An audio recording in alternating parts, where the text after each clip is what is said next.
Immaginate di essere un generale nemico di Roma. Pensate di conoscere le regole della guerra. Conoscete la cavalleria, conoscete le lance, conoscete gli assedi, conoscete il mare. E poi, all'improvviso, i romani fanno qualcosa che nessuno dovrebbe fare. Costruiscono un ponte su una nave, aprono corridoi davanti a degli elefanti in carica, si chiudono volontariamente tra due eserciti e trasformano una notte di riposo in una fortezza comparsa dal nulla. Oggi vi mostro alcune delle tattiche romane più folli e più spaventose dell'antichità, non perché fossero casuali, ma perché spezzavano la mente del nemico prima ancora del suo esercito. Il fumo denso delle foreste della Gallia non riesce a nascondere il bagliore del bronzo. Migliaia di guerrieri celti, uomini che non temono la morte e che hanno passato la vita a brandire la spada, si arrestano improvvisamente. Davanti a loro non c'è un semplice esercito, ma una macchina di metallo e disciplina che sembra sfidare le leggi della natura. Il silenzio dei romani è più assordante delle urla dei barbari. Poi un comando secco, un battito di scudi, e quella massa d'acciaio inizia a muoversi con una precisione meccanica che gela il sangue. Non è una battaglia, è una geometria della distruzione. Ma il punto non è solo che Roma vincesse, il punto è come vinceva. I romani prendevano le aspettative del nemico e le capovolgevano. Se il nemico pensava di combattere una battaglia navale, Roma la trasformava in una battaglia terrestre. Se il nemico contava sulla velocità di una carica, Roma apriva varchi e lasciava che quella forza si suicidasse. Se una città confidava nelle sue mura, i romani costruivano montagne. E prima che questo racconto finisca, arriveremo al momento in cui Cesare fece qualcosa di così assurdo ad Alesia che ancora oggi sembra più simile a un delirio che a una manovra reale. Ma per capire quel culmine, dobbiamo iniziare dal primo shock che Roma impose al mondo antico, il giorno in cui costrinse il mare a obbedirle. Il primo vero trauma per i nemici di Roma non avvenne sulla terraferma, dove i legionari erano già temuti, ma sulle onde agitate del Mediterraneo. Immaginate l'orgogliosa flotta di Cartagine, la regina dei mari, che osserva con disprezzo le goffe navi romane durante la prima guerra punica. Per i cartaginesi, i romani erano topi di terra, soldati che inciampavano sulle proprie gambe non appena il ponte di una nave iniziava a oscillare. Ma nel 260 a.C., presso Milazzo, il disprezzo si trasformò in orrore puro. Polibio, che descrive là vicino l'ascesa di Roma, ci consegna una scena che sembra uscita da un incubo di ingegneria. Il Corvo. Mentre le agili quinqueremi cartaginesi si avvicinavano per speronare i fianchi delle navi romane, videro abbassarsi enormi passerelle di legno, dotate di un pesante rostro metallico a forma di becco d'uccello. Con un fragore che sovrastava il rumore delle onde, il Corvo si conficcava nel ponte nemico, agganciando indissolubilmente le due imbarcazioni. In un istante, la guerra navale cessava di esistere. Non c'erano più manovre di speronamento o inseguimenti tra i flutti. Grazie a quel ponte folle e geniale, la battaglia sul mare era diventata una battaglia terrestre e lì i romani erano a casa. I legionari, protetti dai loro scudi rettangolari, sciamavano sulla passerella portando il ferro su ponti dove i marinai cartaginesi, armati alla leggera, non avevano alcuna speranza. Questa è la prima chiave per capire le tattiche romane. Roma non cercava sempre di diventare migliore nel gioco del nemico, più spesso cambiava il gioco. Non aveva imparato a navigare meglio di Cartagine, aveva semplicemente costretto Cartagine a combattere come se il mare fosse terraferma. Per un comandante nemico, questo era un trauma intellettuale prima ancora che militare. Significava non poter più fidarsi del contesto stesso della battaglia. Ma il Corvo non fu un caso isolato, fu l'inizio di una logica secondo cui la guerra non consisteva nell'opporsi frontalmente alla forza avversaria, ma nel trasformarla in un vantaggio romano. E il dettaglio più crudele di questa mentalità si vedeva non su una nave, ma nello scontro ravvicinato, quando due linee di uomini si trovavano faccia a faccia e ciascuno confidava nella protezione del proprio scudo. Molti popoli usavano giavellotti. Ma il pilum romano non era un semplice giavellotto, era una trappola meccanica. La sua punta di ferro, relativamente dolce, era progettata per piegarsi dopo l'impatto. Quando un legionario lanciava il pilum contro lo scudo di un nemico, la punta si conficcava nel legno e si curvava quasi subito, rendendo impossibile estrarre l'arma con facilità. Il risultato non era solo una ferita, era la distruzione della difesa. Provate a vedere la scena dal lato opposto. Siete un guerriero gallico o un mercenario iberico. Avete il cuore che martella. Il vostro scudo è il vostro muro, la sola barriera tra voi e la carica romana. Poi qualcosa colpisce il legno con violenza. Guardate in basso e vedete una lunga asta di ferro piegata, pesante, ingombrante, che fa tirare il braccio verso terra.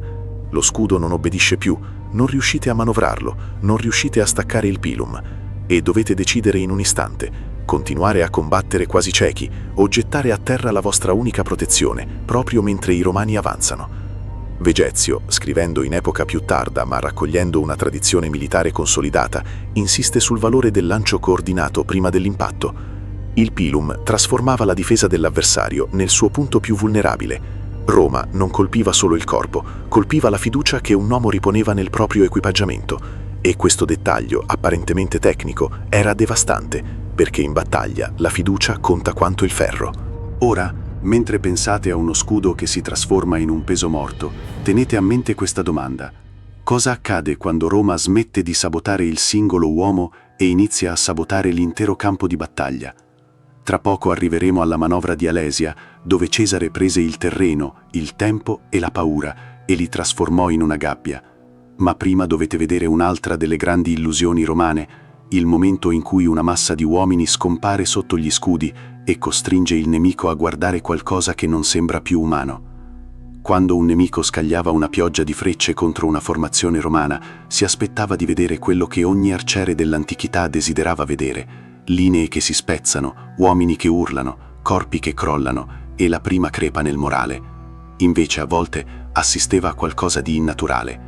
Al segnale dei centurioni, i legionari serravano i ranghi, sollevando gli scudi sopra le teste e incastrandoli lateralmente. In pochi secondi la fanteria scompariva, sostituita dalla testudo. La testudo è una delle tattiche romane più note oggi, ma nel suo tempo aveva un effetto quasi irreale. Non perché fosse invincibile in ogni situazione, non lo era, ma perché appariva come la negazione di ciò che il nemico si aspettava da una massa di uomini sotto tiro. Plutarco e altri autori antichi insistono sull'impressione che una formazione del genere poteva produrre. Le frecce non aprivano varchi, rimbalzavano. Il corpo umano spariva dietro una superficie compatta di legno, cuoio e disciplina. E qui sta il punto che spesso si perde. La testudo non era solo una difesa, era una dichiarazione. Diceva al nemico: potete colpirci, ma non state colpendo davvero degli uomini, state colpendo un sistema. Per un arciere partico o per un difensore sulle mura, questo era frustrante in modo quasi insopportabile. Scagliavi energia, proiettili, speranza, e ti tornava indietro solo il suono secco del legno colpito. Ma Roma sapeva bene che una singola formazione non basta a dominare il campo. Una tattica davvero folle doveva funzionare anche quando il nemico portava in battaglia qualcosa che, per molti uomini dell'antichità, sembrava uscito dal mito più oscuro: gli elefanti da guerra. Pensate a un soldato romano che li vede avanzare per la prima volta. 3 metri di altezza, zanne, massa, rumore, odore. Nessuna esperienza normale del campo di battaglia prepara un uomo a una parete vivente di carne che corre verso di lui. Per un esercito inesperto, gli elefanti non erano solo armi, erano una frattura mentale. Eppure, nella battaglia di Zama, nel 202 a.C., Scipione l'Africano rispose a questa minaccia con una manovra che, proprio perché sembrava controintuitiva, funzionò. Annibale schierò circa 80 elefanti per frantumare le legioni. Qualsiasi altro esercito avrebbe cercato di opporre un muro compatto solo per essere travolto. Scipione fece l'opposto. Ordinò ai suoi uomini di non formare una linea continua, ma di disporsi in colonne separate, creando veri e propri corridoi all'interno dello schieramento. Per nascondere questi varchi, collocò nei passaggi i velites, la fanteria leggera. Quando gli elefanti caricarono, i romani misero in atto una combinazione di coordinazione e rumore. Trombettieri e suonatori di corno iniziarono a produrre un frastuono feroce, disorientando i pachidermi. E nel momento decisivo, i velites si ritirarono lateralmente, lasciando aperti i corridoi. Gli elefanti non trovarono la massa compatta che si aspettavano di travolgere. Trovarono vuoto. Corsero attraverso la formazione romana senza distruggerla e una volta incanalati nei vicoli di lance e scudi, vennero bersagliati da ogni lato. Polibio racconta che molti elefanti, impazziti dal rumore e dal dolore, si voltarono contro le stesse linee cartaginesi. È una delle immagini più perfette della mentalità tattica romana. Roma non cercava sempre di fermare la forza della natura, a volte la lasciava passare, la svuotava, la deviava e la restituiva contro chi l'aveva lanciata. Era una forma di intelligenza militare che i nemici non trovavano solo pericolosa, la trovavano offensiva per la loro stessa idea di guerra. A questo punto potremmo pensare che il segreto romano fosse tutto qui, adattarsi all'arma speciale del momento, ma non è ancora il cuore della questione. Il vero centro della macchina romana si vede quando lo scontro si prolunga, quando il coraggio individuale inizia a consumarsi e il corpo umano raggiunge i suoi limiti. È lì che entra in scena la Triplex Acies. Oggi molti conoscono il nome, molti meno ne colgono l'effetto reale sul nemico. Gli eserciti barbari e le falangi combattevano spesso come blocchi relativamente rigidi, potenti ma esposti al logoramento. La legione manipolare e poi la lunga memoria tattica romana riflessa dalle fonti funzionava in modo diverso. Astati davanti, principes dietro, triarii in riserva. Più che 3 linee statiche, era una profondità organizzata. Immaginate di combattere da un'ora, avete di fronte un giovane Astatus. È stanco come voi, lo vedete respirare male, lo vedete cedere di un passo. E pensate che finalmente il muro romano stia per aprirsi. Poi arriva il segnale. L'uomo davanti a voi scivola indietro attraverso i varchi e al suo posto entra un combattente fresco. Poi, se serve, un altro ancora. E se tutto sembra ormai sul punto di spezzarsi, avanzano i triari, i veterani, quelli che il proverbio romano evocava come ultima istanza, res ad triarius rediit. La famosa rotazione della linea, nelle modalità precise con cui avveniva, è in parte ricostruita dagli storici moderni, a partire da fonti antiche e sperimentazioni. Ma il principio generale è chiaro. Roma organizzava il combattimento per gestire la fatica meglio del nemico. E questa è forse la tattica più spaventosa di tutte, perché non è spettacolare come un corvo o un elefante impazzito. È una tattica che agisce lentamente, come una morsa. Il nemico si esaurisce. Roma no, o almeno molto più tardi. E mentre il nemico si logora, Roma fa un'altra cosa che a prima vista sembra quasi secondaria, ma che in realtà divora il morale degli avversari. Costruisce. Sempre. Ovunque. Ogni sera. Prima di arrivare ad Alesia, voglio che vi fermiate un attimo su questa immagine. Un esercito che, dopo una giornata di marcia estenuante, non si accampa come tutti gli altri, ma prende pale e picconi e tira fuori dalla terra una città di guerra. Perché il nemico che osservava tutto questo capiva una cosa terribile: non avrebbe avuto nemmeno la notte dalla sua parte. E proprio lì si apre il prossimo nodo. Perché se vi sembra incredibile che Roma potesse trasformare un campo vuoto in una fortezza entro poche ore, aspettate di vedere cosa fece Cesare quando si trovò intrappolato tra una città assediata e un esercito di soccorso in arrivo.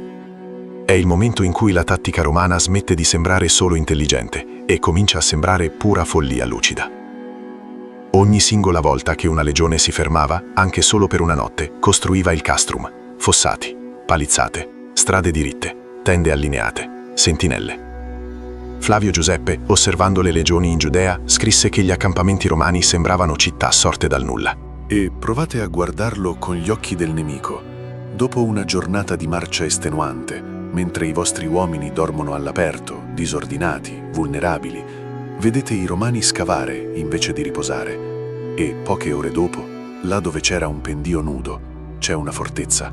Questo dettaglio logistico aveva un effetto enorme sul morale. Significava che i romani non erano mai davvero esposti.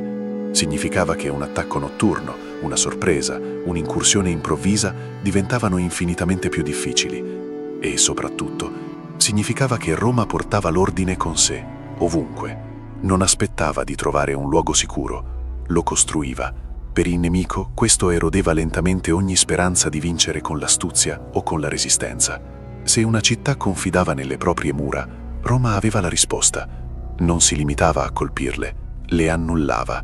Con l'Agger, la rampa d'assedio, i romani prendevano una montagna e la costruivano contro un'altra montagna. A Masada, in Giudea, i difensori osservarono per mesi una rampa di terra e pietre che saliva lentamente lungo il fianco scosceso della fortezza. Ogni giorno quella lingua artificiale cresceva. Ogni giorno il tempo lavorava per Roma. Ogni giorno la sensazione era la stessa. Non possiamo fermarli. Questa è una caratteristica fondamentale della tattica romana e spesso viene sottovalutata perché non ha il lampo del gesto eroico. Roma amava le soluzioni che trasformavano il tempo in un'arma. Non sempre cercava la vittoria rapida. Cercava la vittoria inevitabile e il vertice di questa mentalità si raggiunge ad Alesia nel 52 a.C. Cesare aveva circondato la città dove si trovava Vercingetorige con una linea di fortificazioni lunga circa 18 km. Fin qui un grande assedio. Ma poi arrivò la notizia peggiore, un enorme esercito gallico di soccorso che le fonti antiche descrivono con numeri vastissimi e che gli storici moderni ridimensionano ma considerano comunque imponente, stava arrivando alle sue spalle. In teoria Cesare era perduto. Aveva una città nemica davanti e un altro esercito alle spalle. Qualunque generale prudente avrebbe pensato alla ritirata. Cesare fece l'opposto. Ordinò ai suoi uomini di costruire una seconda linea di fortificazioni, rivolta verso l'esterno. I romani si chiusero in una doppia cintura di terra, legno, torri, fossati, trappole e punte nascoste. Assedianti all'interno, assediati all'esterno. Una situazione talmente assurda da sembrare inventata. Eppure funzionò. Per settimane i legionari scavarono, riempirono fossati d'acqua, piantarono stimoli, costruirono torri ravvicinate. Quando i Galli attaccarono da dentro e da fuori, si trovarono davanti non un esercito esausto, ma una macchina che aveva già modellato lo spazio in anticipo. Ecco il vero orrore di Alesia per il nemico. Non fu solo la sconfitta. Fu capire che Cesare aveva guardato una situazione disperata e aveva deciso di renderla ancora più folle, perché sapeva di poterla controllare meglio di chiunque altro. Non vinse solo con il gladio, vinse con la vanga, con il metro, con il tempo, con la disciplina. Trasformò il campo di battaglia in incongegno. A questo punto il quadro è quasi completo. Roma sa cambiare il contesto, sa sabotare lo scudo avversario, sa aprire corridoi per gli elefanti, sa gestire la fatica, sa costruire città in una notte e anelli di ferro attorno a un esercito. Ma resta un'ultima dimensione: il nemico che non combatte più solo contro uomini e mura, ma contro macchine e talvolta contro il paesaggio stesso. Quando la diplomazia falliva e le mura sembravano troppo alte, Roma metteva al lavoro i suoi ingegneri. Levine, tettoie mobili ricoperte, spesso protette con materiali umidi contro il fuoco, permettevano ai legionari di avvicinarsi alle mura sotto copertura. Gli arieti trasformavano il legno in un martello continuo. E poi c'erano macchine come l'onagro, capace di lanciare massi o proiettili incendiari a grande distanza. Vegezio descrive l'importanza di queste artiglierie e il loro effetto morale, oltre che materiale. Anche qui il punto non è solo il danno fisico, è il messaggio. Non esiste barriera che non possiamo trasformare in un problema tecnico.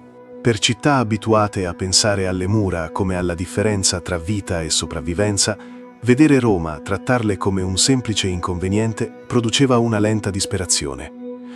In alcuni contesti, le fonti e la tradizione militare attribuiscono ai romani anche l'uso di cani da guerra, in particolare molossi o animali simili impiegati per disturbare linee leggere, pattugliamenti o scontri in spazi ristretti.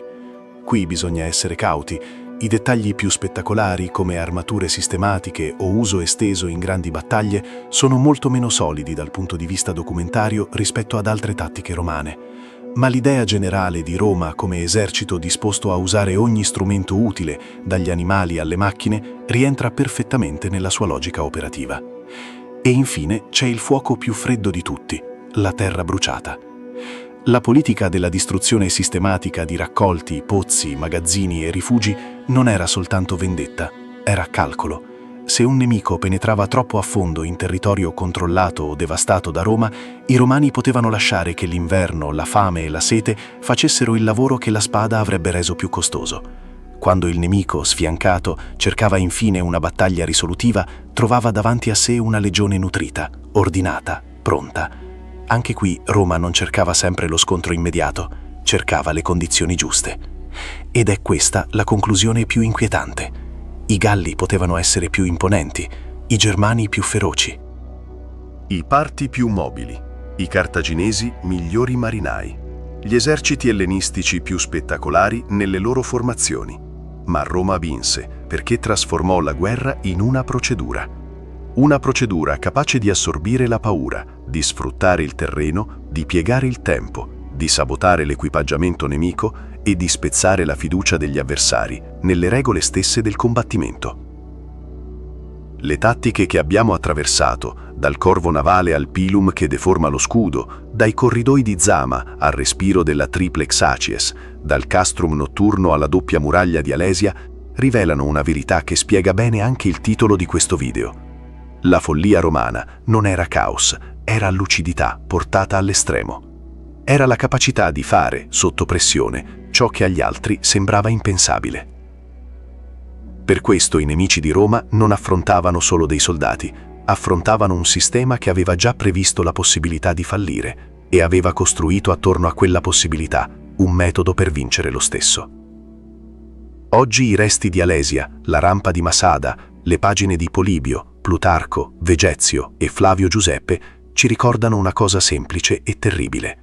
Il potere di Roma non risiedeva solo nel gladio, risiedeva nella mente dei suoi comandanti, nel sudore dei suoi soldati e nella capacità collettiva di trasformare ogni battaglia in un problema da risolvere. Se questa immersione vi ha cambiato il modo di guardare la macchina da guerra romana, fatemi sapere nei commenti qual è stata la tattica più folle. Il corvo che trasformò il mare in terraferma, il pilum che distruggeva lo scudo prima ancora del combattimento, i corridoi aperti davanti agli elefanti di Annibale o la doppia linea di Alesia che sembrava pura follia e invece fu un capolavoro.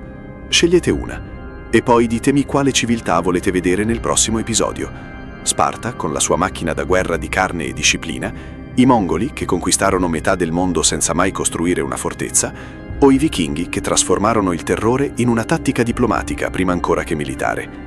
Il voto è vostro. La storia aspetta.